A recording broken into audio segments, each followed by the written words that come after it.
जिया अभिलाषा से पूछना चाहती थी कि क्या उसने इस फॉर्म को अच्छी तरह देखा, क्योंकि उसमें कोई भी गलती नहीं थी। लेकिन जिया को पता था ये अभिलाषा का एकमात्र तरीका है जिससे वो जिया को तंग कर सकती है। जिया ने बिना कुछ कहे फॉर्म अभिलाषा के टेबल पर रख दिया। अभिलाषा को पता था कि वो जिया का कुछ नहीं बिगाड़ सकती थी, इसलिए वो अपनी बात को घुमा फिरा कर कहने की बजाय सीधा सीधा कहती है, जिया, तुम्हें क्या लगता है तुम पहली लड़की नहीं हो जिसने अगस्त पर नजर डाली है और जो अगस्त को पाना चाहती है। तुम्हारी जैसी कई लड़कियां उसकी जिंदगी में आई और गई, उसे कोई फर्क नहीं पड़ता। हालांकि शुरुआत में तुम्हें अच्छा लगेगा क्योंकि उसने पूरे स्टाफ के सामने तुम्हें नोटिस किया है, लेकिन धीरे धीरे तुम्हें भी सच्चाई पता चल जाएगी। मैं बस तुम्हें यही सलाह देना चाहती हूँ कि जितना हो सके मेरे पति से दूर रहो। कुछ चीजें दूर से ही अच्छी लगती हैं। जिया और आभा चुपचाप खड़े अभिलाषा की बात सुन रहे थे। जिस तरह अभिलाषा जिया को समझा रही थी, उससे एक बात तो तय थी कि अब तक अभिलाषा ने जिया को नहीं पहचाना। इस वक्त वो चंचला की बताई हुई बातों के अनुसार उसे समझा रही थी। हालांकि उसके हर शब्द में कड़वाहट थी, लेकिन इस बात से जिया को कोई फर्क नहीं पड़ता था, क्योंकि जिया पहले से ही खुद को तैयार करके उससे बात करने आई थी। अभिलाषा ने कुछ देर जिया की तरफ गौर से देखा। ऐसा लग रहा था जैसे वो चाह रही हो कि जिया उसकी बात का कोई जवाब दे, लेकिन जिया ने कोई जवाब नहीं दिया। तभी अभिलाषा जिया से कहती है, बस मुझे इतना ही कहना था, अब तुम दोनों जा सकती हो। आभा उस कैबिन में एक सेकंड और नहीं रुकना चाहती थी, इसलिए उसने अभिलाषा की बात पूरी होते ही बाहर की तरफ देखा और कैबिन से बाहर चली गई। लेकिन जिया बाहर जाते जाते दरवाजा बंद करने से पहले एक बार और अभिलाषा की तरफ मुड़ते हुए कहती है, वैसे मैं आपको बताना चाहती हूँ कि मुझे आपके पति में कोई इंटरेस्ट नहीं है। अभिलाषा का जवाब सुनने से पहले ही जिया ने कैबिन का दरवाजा बंद कर दिया और लिफ्ट की तरफ चली गई। आभा ने पहले ही लिफ्ट का बटन प्रेस कर दिया था, इसलिए जिया को ज्यादा देर इंतजार नहीं करना पड़ा। वो दोनों जैसे ही नीचे फ्लोर पर आए, तब चंचला दरवाजे के सामने खड़ी थी। ऐसा लग रहा था जैसे चंचला उनका इंतजार कर रही हो। दूसरी तरफ अगस्त आभा और जिया को अभिलाषा से बात करते हुए सीसीटीवी कैमरा में देख रहा था।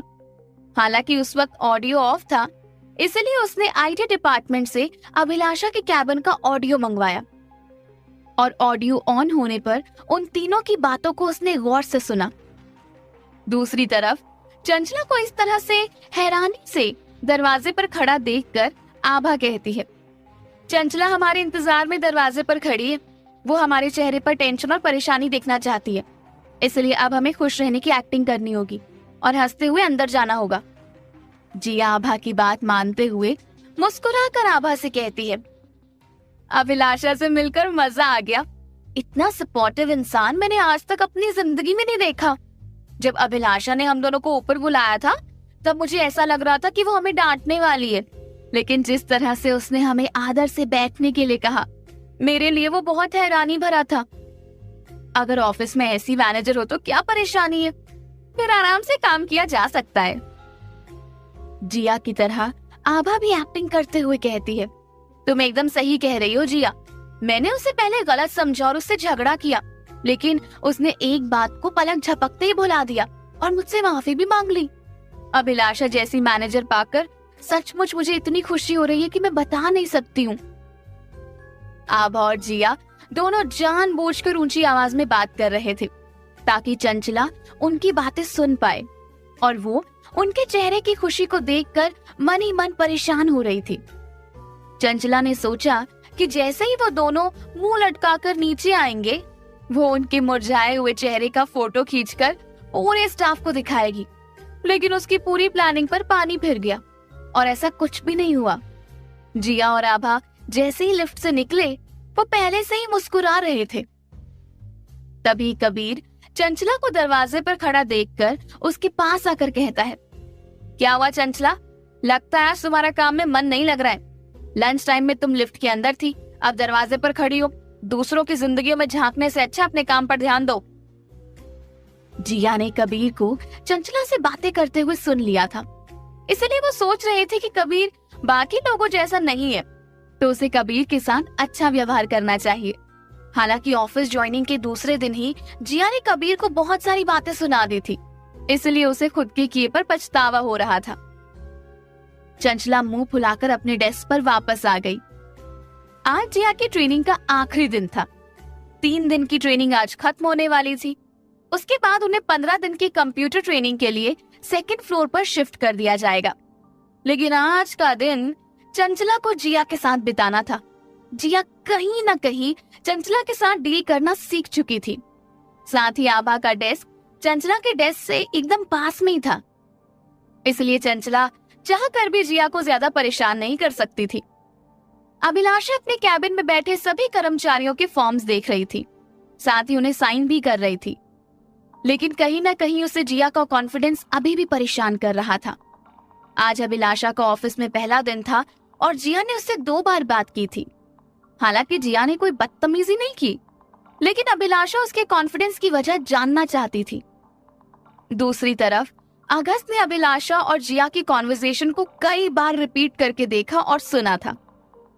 उस वक्त अगस्त यही सोच रहा था कि भले ही जिया का कैरेक्टर कैसा भी हो, पर वो कभी किसी के साथ बदतमीजी नहीं करती है और अभिलाषा को कोई हक नहीं बनता कि वो जिया को बुरा भला बोले। उस दिन कॉफी शॉप में अगस्त ने बीच में आकर सिर्फ जिया को सुरक्षित करने की कोशिश की थी, लेकिन उसे नहीं पता था कि अभिलाषा उसकी जासूसी कर रही है। हालांकि आज तक अगस्त ने कभी किसी लड़की के पर्सनल मुद्दों में अपनी राय नहीं दी थी, लेकिन उस दिन वो खुद को रोक ही नहीं पाया और जिया का बीच बचाव करने के लिए आगे आ गया। इसलिए अभिलाषा को लगा कि उसका और जिया का कोई ना कोई रिश्ता तो जरूर है।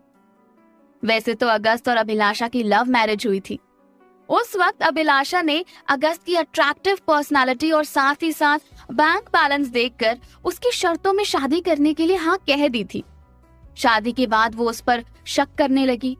वो गलती से भी किसी और औरत के बारे में बात कर लेता तो वो जाकर उस औरत का गला दबा देती थी। ये सब ज्यादा दिन तक नहीं चल सकता था, इसलिए एक दिन अगस्त ने ये फैसला किया कि वो अभिलाषा से अलग होकर रहेगा। हालांकि उस दिन उन दोनों के बीच में बहुत बड़ा झगड़ा हुआ था, जिससे घर का काफी सामान भी टूटा फूटा था। लेकिन अभिलाषा ने अगस्त से अलग होने से पहले चालाकी से खुद को प्रेग्नेंट करने का पूरा प्लान बनाया था और उसने अगस्त के लाख कहने पर भी आई पिल यानी कि इमरजेंसी पिल नहीं खाई थी।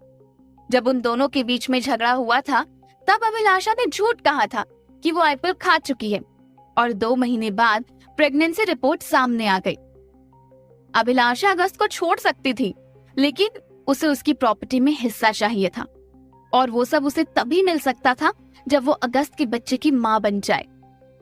अगस्त को अभिलाषा का इस तरह से ये षड्यंत्र रचना बिल्कुल अच्छा नहीं लगा, इसलिए उसने कभी अभिलाषा से खुद बात करने की कोशिश नहीं की। दूसरी तरफ अधीरा जल्दी ऑफिस से घर चला गया था। वो अकेले पुराने गाने लगाकर वाइन पीना चाहता था, लेकिन उसका फोन लगातार बज रहा था, जिनमें से कुछ फोन कॉल्स उसके दोस्तों के थे तो कुछ फैमिली मेंबर्स के थे। साथ ही ग्रुप में अब भी जिया और अगस्त के रिश्ते को लेकर बातें चल रही थी। हालांकि अधीर जब डिनर से वापस लौट रहा था तब उसने जिया के सामने इस बात का जिक्र किया था कि वो अगस्त को पसंद करती है या नहीं। जिया ने अपनी राय साफ शब्दों में अधीर को बता दी थी और साथ ही उसने ये भी बताया था कि वो अगस्त तो क्या किसी भी मर्द के साथ जिंदगी नहीं बिताना चाहती, क्योंकि उसका बचपन एक आदमी की वजह से खराब हो गया और वो अपनी माँ की गलती दोबारा नहीं दोहराना चाहती। अधीर ने जिया के निर्णय का आदर करना चाहा, इसलिए उसने जिया से कोई जिद नहीं की और ग्रुप में सबको ये लिख दिया कि जिया अगस्त को पसंद नहीं करती है। हालांकि अगस्त उस ग्रुप का मेंबर था, लेकिन वो ना तो कभी कोई मैसेज देखता था और ना ही कभी कोई रिप्लाई देता था, इसलिए बाकी मेंबर्स बेफिक्र होकर ग्रुप में एक दूसरे से अगस्त के बारे में बात करते थे। तभी अगस्त का एक भाई, जो कि अमेरिका में अपने बिजनेस की पढ़ाई कर रहा था, मैसेज के द्वारा अधीर से कहता है, वो लड़की जरूर अंधेपन का शिकार होगी जिसने हमारे भाई को रिजेक्ट कर दिया। मैंने सोचा भी नहीं था कि इस दुनिया में कोई ऐसी भी लड़की हो सकती है जो हमारे भाई को पसंद ना करे, क्योंकि भाई जहाँ भी जाते हैं उनके फैंस मिल ही जाते हैं। और लड़कियां तो इस तरह पागल हैं जैसे अपनी जान भी दे देंगी। फिर जिया मना कैसे कर सकती है? कहीं ऐसा तो नहीं कि उसका इंटरेस्ट लड़कों में ना होकर लड़कियों में है? विवेक का मैसेज पढ़कर अधीर रिप्लाई करते हुए कहता है, विवेक, हालांकि मैं जिया को काफी समय से नहीं जानता हूँ, लेकिन मुझे इतना पता है कि वो लेस्बियन नहीं है। लेकिन उसकी अपनी कुछ वजह है। अगर वो भाई को नहीं पसंद करती है तो ये उसका निजी कारण है। हम उस पर कोई निर्णय नहीं थोप सकते हैं। विवेक लिखता है, तुम्हारी बात बिल्कुल सच है। कोई किसी पर अपनी राय नहीं थोप सकता, लेकिन मैंने कभी नहीं सोचा था कि अगस्त को कोई रिजेक्ट कर देगा। इसलिए मैं बार बार अपने दिमाग को समझाने की कोशिश कर रहा हूँ। जरूर जिया के पास आंखें नहीं होंगी, या फिर कोई और कारण हो सकता है, लेकिन मुझे खुशी है कि इतने सालों बाद कम से कम हमारे भाई को कोई ढंग की लड़की पसंद आई है। विवेक और अधीर का चौथा भाई सौरभ, जो कि लंदन में बिजनेस कर रहा था, वो सभी मैसेज पढ़कर लिखता है, मैंने सुना है अभिलाषा ने ऑफिस ज्वाइन किया है। अधीर लिखता है, तुमने जो कुछ भी सुना है वो बिल्कुल सच है। इस तरह एक एक करके मैसेजेस का सिलसिला चलता रहा। तभी अधीर ने कुछ देर के लिए फोन साइड में रखकर अपने ग्लास में वाइन डाली। जब तक वो वाइन का एक सिप लेता, उससे पहले ही लगातार मैसेज उसका पॉपअप होना एकदम से रुक गया। ऐसा लगा जैसे फोन पर सन्नाटा छा गया हो।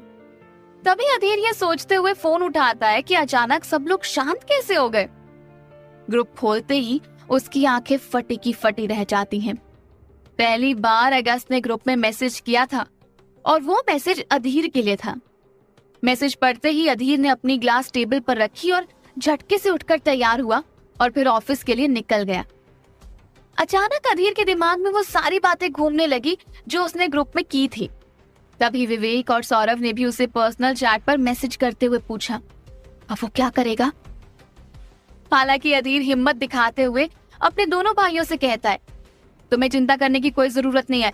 मैं कोई युद्ध लड़ने नहीं जा रहा हूँ। और ज्यादा से ज्यादा क्या होगा, हमारी ये बातें बंद हो जाएंगी या फिर ग्रुप लेफ्ट करना पड़ेगा। उससे ज्यादा कुछ नहीं होने वाला। अधीर को पता था अगस्त हो ना हो उसे कुछ ऐसा सुनाने के लिए बुला रहा होगा जिसके बारे में उसने सोचा भी नहीं होगा, क्योंकि अगस्त ने अधीर को कई बार इस तरीके का सरप्राइज दिया है और शॉक भी किया है। आगे की कहानी जान। ऑफिस जाने के लिए अधीर के पास कोई ड्राइवर नहीं था, क्योंकि उसने अपने ड्राइवर को घर भेज दिया था। इसलिए उसने खुद गाड़ी चलाने का फैसला किया। हाईवे पर ट्रैफिक था। उस दौरान उसके दिमाग में कई सारे ख्याल आए।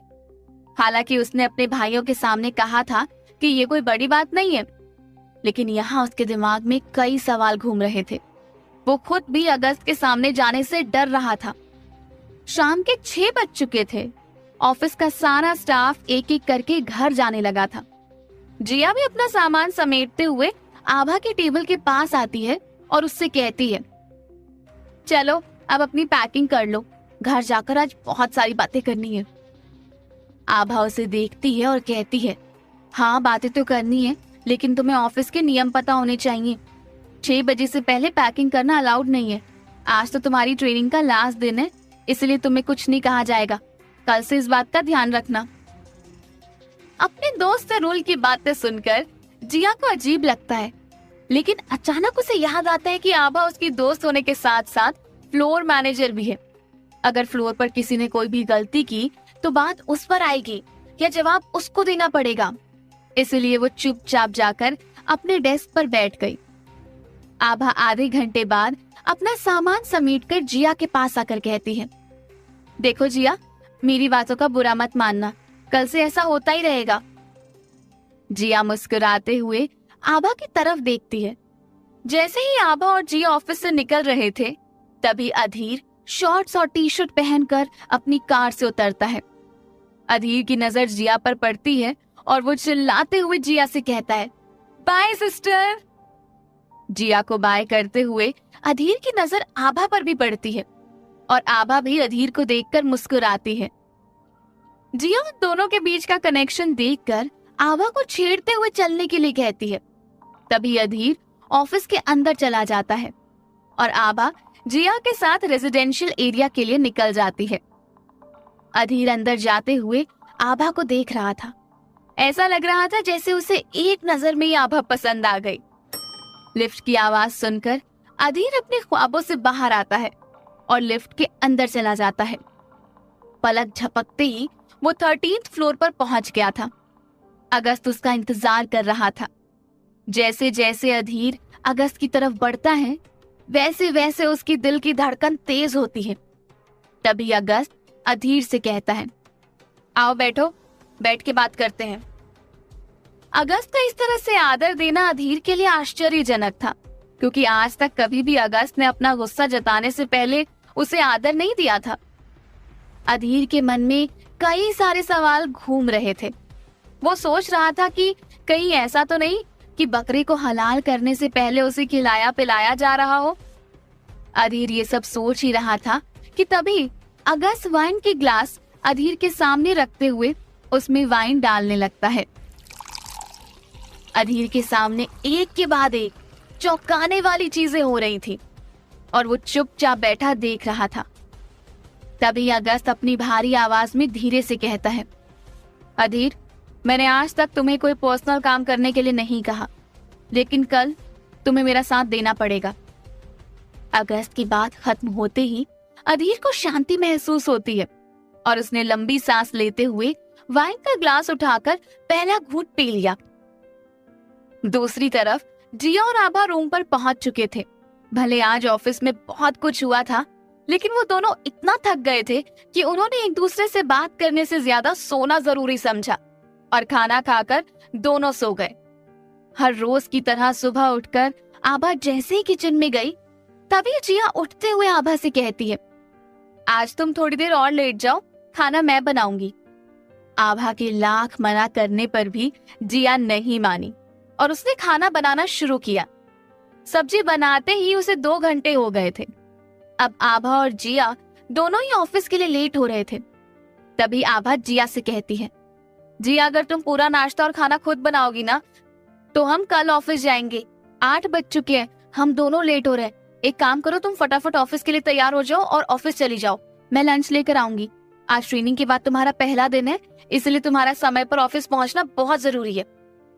हालांकि अब तक जिया भी समझ गई थी कि वो आभा की तरह फटाफट खाना नहीं बना सकती है, इसलिए वो आभा को बताए अनुसार अपने कपड़े लेकर बाथरूम में चली गई और नहा धोकर तैयार होकर ऑफिस के लिए निकल गई। हर दिन सुबह उठकर आभा नाश्ता और टिफिन दोनों तैयार कर लेती थी और उसके बाद जिया नाश्ता करके ही ऑफिस से निकलती थी। पर आज वो उसे खाने के लिए कुछ भी नहीं मिला, इसलिए उसे भूख लग रही थी। ऑफिस पहुंचते ही उसकी नजर अधीर पर पड़ी।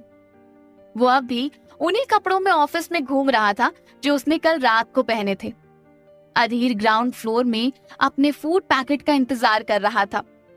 जिया के आते ही उसके पीछे से फूड डिलीवरी वाला लड़का आकर अधीर को उसका पैकेट देता है। तभी जिया अधीर को देखकर हंसते हुए कहती है, गुड मॉर्निंग, क्या आप कल ऑफिस में ही सो गए थे? अधीर अपना फूड पैकेट चेक करते हुए जिया की बात का जवाब देता है, नहीं, कल मैं ऑफिस में सोया नहीं था, बल्कि टल्ली हो गया था। भाई ने मुझे 2 बॉटल वाइन पिला दी और मुझे पता ही नहीं चला कि कब सुबह हो गई। अधीर की बात सुनकर जिया हंसने लगती है।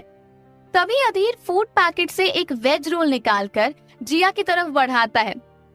उस वक्त जिया चाहकर भी उसे मना नहीं कर सकती थी, क्योंकि उसे बहुत भूख लग रही थी। जिया वो वेज रोल पकड़ते हुए अधीर से कहती है, इसके लिए आपका बहुत बहुत धन्यवाद, आज तो सचमुच आपने भूखे को खाना खिला दिया। अधीर पूछता है, क्या हुआ, आज तुम्हें नाश्ता नहीं मिला? जिया अधीर की बात का जवाब देते हुए कहती है, आज मैंने सोचा मैं खाना बनाऊं। रोज आभा मेरे लिए खाना बनाती है, मेरी सब्जी पकने में 2 घंटे लग गए। उसके बाद ना मुझे नाश्ता मिला और ना मैं ढंग से टिफिन बना पाई। जिया रेजिडेंशियल एरिया से अकेले ही आ रही थी, इसलिए उसने रिक्शा ले लिया और वो सबसे पहले ऑफिस पहुंच गई। ऑफिस में अब तक कोई भी नहीं आया था। तभी अधीर जिया से कहता है, अगर तुम चाहो तो मुझे भाई कहकर बुला सकते हो, मुझे अच्छा लगेगा।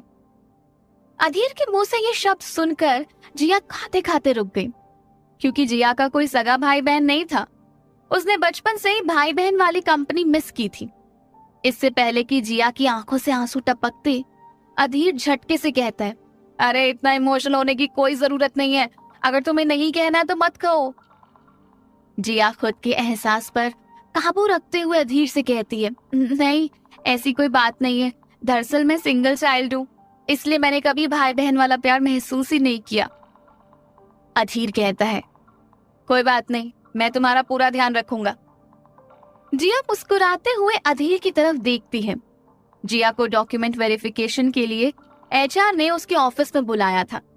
जिया अपना वेज रोल खत्म करते ही अंदर जाकर अपने डॉक्यूमेंट्स लेकर आती है। तभी अगस्त की कार ऑफिस के बाहर पहुंचती है और गार्ड जाकर दरवाजा खोलता है।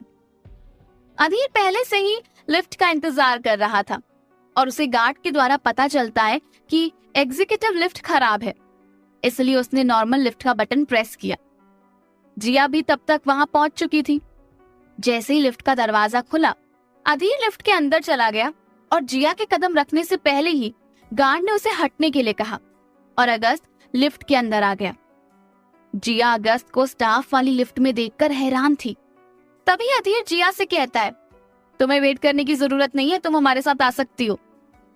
हालांकि जिया रुकना चाहती थी, लेकिन अधीर ने एक और बार जिया को लिफ्ट में आने के लिए कहा। फिर कुछ सोचते हुए जिया लिफ्ट के अंदर चली गई। अगस्त के बगल में खड़ा होना जिया को अनकंफर्टेबल महसूस करवा रहा था। जिया मन ही मन खुद को कोस रही थी कि वो लिफ्ट में क्यों आई। अगर थोड़ी देर और इंतजार कर लेती तो क्या होता। साथ ही उसे ये भी समझ नहीं आ रहा था कि जब अगस्त के लिए दूसरी लिफ्ट है तो वो क्यों स्टाफ वाली लिफ्ट में आ रहा है। लिफ्ट 12th फ्लोर पर पहुंच चुकी थी। जैसे ही लिफ्ट का दरवाजा खुला, जिया ने अपना पैर बाहर निकालने की कोशिश की। तभी किसी ने उसके हाथ को पीछे से पकड़ा और उसे अपनी तरफ खींच लिया। अचानक ऐसा लगा जैसे लिफ्ट तेजी से नीचे जा रही थी। जिया के दिल की धड़कनें तेज हो गई। इस वक्त लिफ्ट में इतना अंधेरा था कि कुछ भी नजर नहीं आ रहा था। जिया के मन में सिर्फ एक ही ख्याल था, अगर उसे कुछ हो गया तो उसकी माँ का क्या होगा। पर किसी ने जिया के चारों तरफ अपने हाथ डाले हुए थे ताकि वो डर महसूस न कर सके। कुछ ही देर में लिफ्ट रुक गई और एक पीले रंग की लाइट अंदर टिमटिमाने लगी। जैसे ही जिया ने आंखें खोली, वो अगस्त की बाहों में थी। तभी एक धीमी सी आवाज उसके कानों में आती है, तुम ठीक हो? जिया हाँ में सर हिलाते हुए जवाब देती है, हाँ मैं ठीक हूँ। डर से जिया ने अगस्त की छाती पर अपने हाथ रखे हुए थे। तभी अगस्त जिया से कहता है, क्या तुम्हारे पास फोन है? जिया हाँ में सर हिलाती है। अगस्त दोबारा से जिया से कहता है, लाओ मुझे अपना फोन दो। जिया अपनी जीन्स की जेब से फोन निकालते हुए अगस्त के हाथ में रखती है और फिर उसकी बाहों से खुद को दूर करने की कोशिश करती है। एक पल के लिए जिया को ऐसा लगा जैसे अगस्त ने जानबूझकर उसे अपनी बाहों में जकड़ा है। तभी अगस्त एक नंबर डायल करते हुए कहता है, लिफ्ट खराब हो गई है, जल्दी किसी को भेजो, मैं लिफ्ट के अंदर हूँ। हालांकि एक डिम लाइट लिफ्ट के अंदर टिमटिमा रही थी, पर जिया को अगस्त के अलावा कोई नजर नहीं आ रहा था। अगस्त ने फोन डिस्कनेक्ट करने के बाद भी जिया को उसका फोन नहीं लौटाया।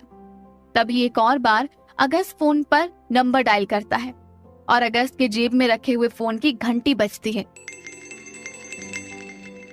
तभी जिया सोच रही थी कि अगर उसके पास पहले से ही फोन था तो उसने जिया का फोन क्यों मांगा। जब तक जिया कुछ और सोचती, अगस्त उसके फोन पर अपना नंबर सेव करके उसे फोन लौटा देता है। फोन पकड़ते हुए जैसे ही जिया अगस्त की तरफ सर उठाकर देखती है, वो लगातार जिया की तरफ देख रहा था। दोनों की आंखों में एक दूसरे के लिए कई सवाल थे। उस वक्त वो दोनों चाहकर भी एक दूसरे से नजरें नहीं हटा पा रहे थे। धीरे धीरे दोनों की नजदीकियां बढ़ने लगी। जैसे ही वो एक दूसरे के करीब आते, तभी लिफ्ट के बाहर कई लोगों के पैरों की आवाज आती है और जिया अगस्त को धक्का देते हुए उससे दूर जाकर खड़ी हो जाती है। तभी उसे लिफ्ट के दूसरे कोने पर खड़ा अधीर नजर आता है। अधीर जिया और अगस्त के बीच बढ़ रही नजदीकियों को देखकर भी नजरअंदाज कर रहा था। जिया को समझ नहीं आ रहा था कि ये सब चल क्या रहा है। तभी लिफ्ट का दरवाजा खुलता है और दो गार्ड्स अगस्त को बाहर ले जाते हुए उससे पूछते हैं, सर आप ठीक तो हैं? ये देखकर जिया सोचती है कि क्या अगस्त के अलावा इस ऑफिस में और किसी की कोई वैल्यू नहीं है। तभी अधीर अपना हाथ जिया की तरफ बढ़ाते हुए उससे कहता है, चलो घर चलें। जिया भी अधीर के साथ बाहर आ जाती है। हालांकि बाहर ज्यादा लोग मौजूद नहीं थे, लेकिन सब लोगों के दिमाग में एक ही सवाल था, कि मिस्टर अगस्त स्टाफ लिफ्ट के अंदर क्या कर रहे थे और जिया उस लिफ्ट में क्यों गई। धीरे धीरे स्टाफ मेंबर्स का शक यकीन में बदलता जा रहा था। हर रोज कोई ना कोई ऐसा इंसिडेंट हो रहा था जिससे सबको ये लगने लगा था कि अगस्त और जिया के बीच में कुछ तो कनेक्शन है। पर जिया नहीं चाहती थी कि इस बात का बतंगड़ बने और फिर से लोग उसे घूरना शुरू कर दें। आभा भी अब तक ऑफिस पहुंच चुकी थी। वो जिया के पास आकर उसे डेस्क पर चलने के लिए कहती है। आगे की कहानी जानने